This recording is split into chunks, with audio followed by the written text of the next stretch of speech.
saying that illegal mining, famed as Galamsey, is arguably one of the biggest talking points in Ghana at the moment. My colleague Judith Awortwi-Tandoh in this TV3 News Explainer fishes out the most contentious issues of the Galamsey fight that needs attention.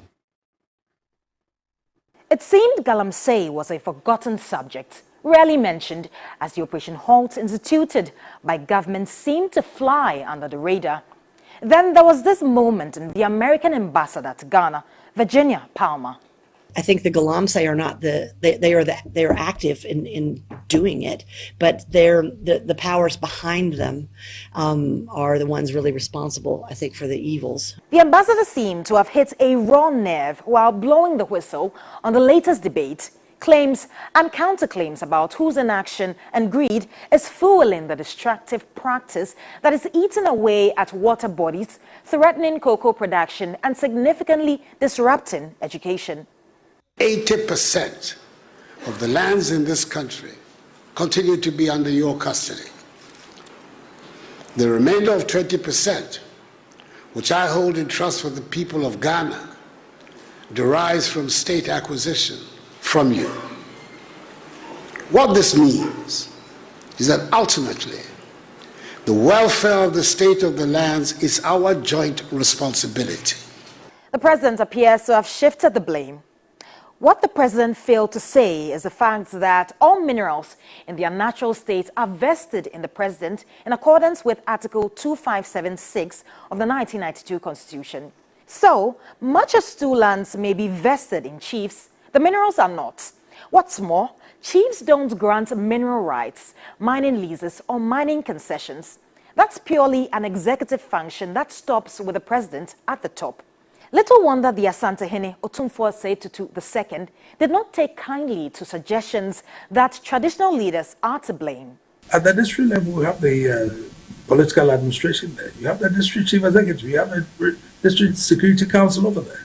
And that district, there's a Galamsey going on. And you tell me we don't know who is there? This hide-and-seek approach raises questions about government's commitment to dealing with the menace head-on, especially with history of government's dissolved Interministerial Committee on Illegal Mining and its alleged involvement in Galamsey fraud, the bizarre missing excavator scandal, the infamous Party Hiasika leaked tape, and the mysterious return of the infamous Aisha Huang. Internationally, there are concerns about the destruction caused cocoa farms by illegal miners. The Swiss, for instance, are worried about their chocolate industry, which sources more than half of their cocoa beans from Ghana. Part of an article on a Swiss website reads, quote, "With more than half of Switzerland's cocoa beans imports coming from Ghana, the Swiss chocolate industry has become increasingly concerned about the damage illegal gold mining is inflicting on local communities and on the supplies of key raw material," unquote. The president, Nana Addo Dankwa Akufo-Addo, who once put his presidency on the line, believes his government is the one to have waged the fiercest fight against Galamsey. But he concedes there's little to show for it. No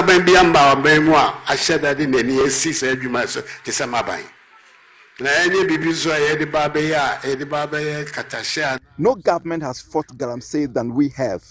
We are determined to end the menace, and we will. But the evidence of destruction is glaring, from a depleted forest cover, degraded virgin lands and farmlands, polluted water bodies and poisoned aquatic life. The level of devastation is immeasurable, and this simply is a testament of a failed fight. In what has been described as a renewed fight, the government announced a raft of measures to add on to the already existing measures that haven't lived up to the hype. So the president is directed that henceforth no mining concession or license should be granted unless the paramount chief of that particular jurisdiction is formally consulted, on record, is formally consulted, so that his views and input will be brought to bear. It is, however, unclear how such a directive will be enforced. Is the president, by word of mouth, amending the Minerals and Mining Act together with its legislative instruments? Other measures include the use of body cams by river guards and speedboats to patrol water bodies. Never mind that the deployment of military police task forces in the Operation Vanguard, Operation Halt 1 and 2, and the use of drones for surveillance could not help much. All this while, the focus has been on land degradation, water pollution, and the general destruction of the environment. But there's a bigger challenge, a threat to the future of children of school-going age and teachers who abandon the classroom in search of gold. For them, it's purely on economic grounds. We don't have money at home, else I would have been in school by now. The situation gets murkier by the day, and the earlier it's tackled genuinely with a concerted effort, the better for us and posterity. For the religious and clergy, the fight should be taken to the Lord in prayer.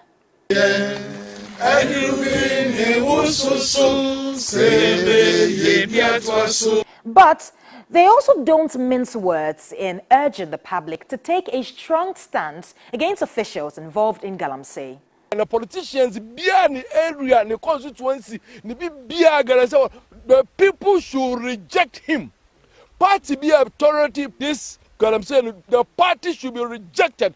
It seems when it comes to Galamsey, there's no shortage of words and slogans. If only the deeds could be matched by the strength of the rhetoric. Well, we're staying a while longer on issues concerning Galamsey and